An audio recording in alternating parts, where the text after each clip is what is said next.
Step 5 is avoid pharmaceuticals unless absolutely necessary. Now, I know you're not a doctor, so you're quoting doctors in here. Right? Everything I'm saying today is really, okay. I'm just a filter. Having pharmaceuticals lengthened our lives, saved lives. Can we say yes to that question? In a lot of cases, pharmaceuticals are essential for pain, for infection. Okay, let's go to Lipitor. Okay. Classic example. Number one selling pharmaceutical in the world. Right. Okay. So there are serious side effects with Lipitor. Memory loss, muscle wasting, sometimes transient global amnesia, which is losing blocks of memory. That happens maybe once and not for a long time. It happened to a lot of people. Some people it's really severe. There's a Dr. Dwayne Graveline who wrote a whole book about it. So you would say don't use Lipitor to people with high cholesterol?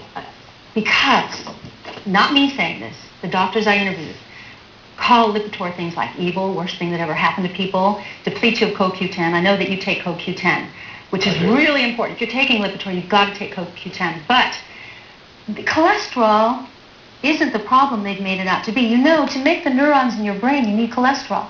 To make the neurons in your gut, you need cholesterol. To make testosterone, you need cholesterol.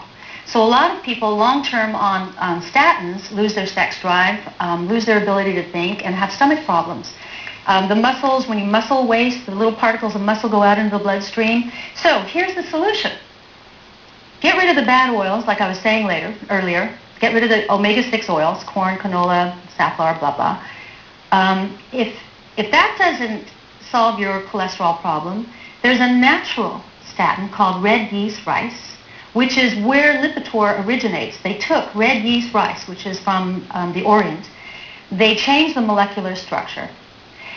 Also, 8 ounces of pomegranate juice daily there's a study in the book that's actually proven to reverse and clear out arterial plaque. And niacin, you know about pomegranate. Right, it's really important, really important. Another, step 6, you say supplement your diet, meaning? Well, we're not getting the nutrients in our food, so there's a lot of supplements you can take. But I said to each doctor, no one will take as many as I do. I take maybe 60 a day. I'm at the far end of all this. 60? I do. I'm my own experiment, so we'll keep a watch on me and see how I do. I said, so no one's going to take 60, or not many people, but what are the big 3? And I asked every single one of them, what are the big 3? Fish oil, omega-3 fish oil, and a lot of it. Like if you can take 3 in the morning, 3 at night, good. Day. Cancer prevention, heart preventative. The membranes around each cell are made by omega-3 oils. Really, really important. CoQ10.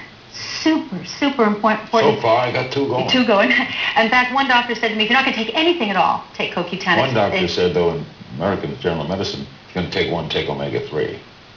Yes, and that went back and forth. What's the third one? And the third one are antioxidants. Just understand that antioxidants will help you live in this chemical world. Give me an example of it. Vitamin C, vitamin E, vitamin K, or you can get a really good quality multi-antioxidant that does a full course, because different antioxidants respond to different chemicals. How about dark chocolate?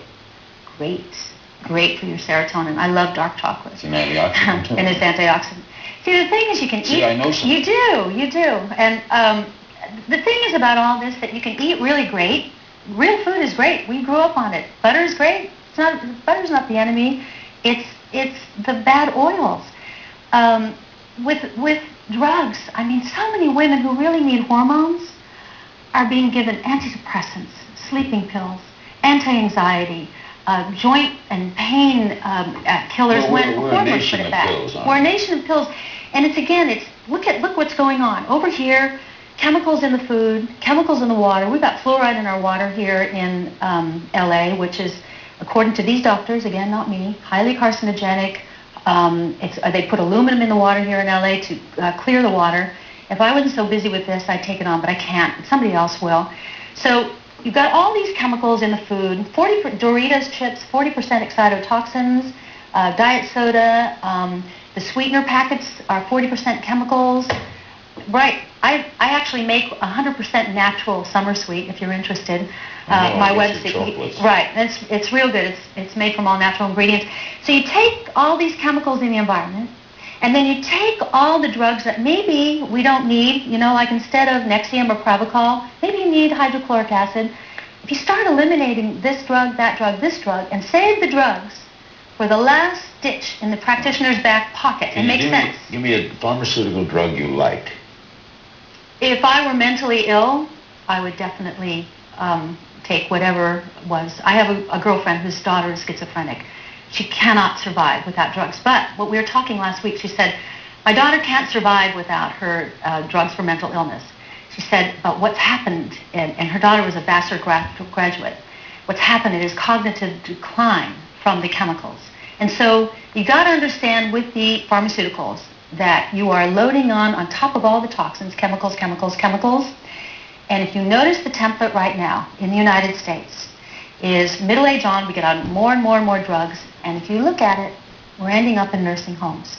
So if you don't want to end up in a nursing home, I think you got to take it seriously now. We'll be back with our remaining moments with Suzanne Summers. Her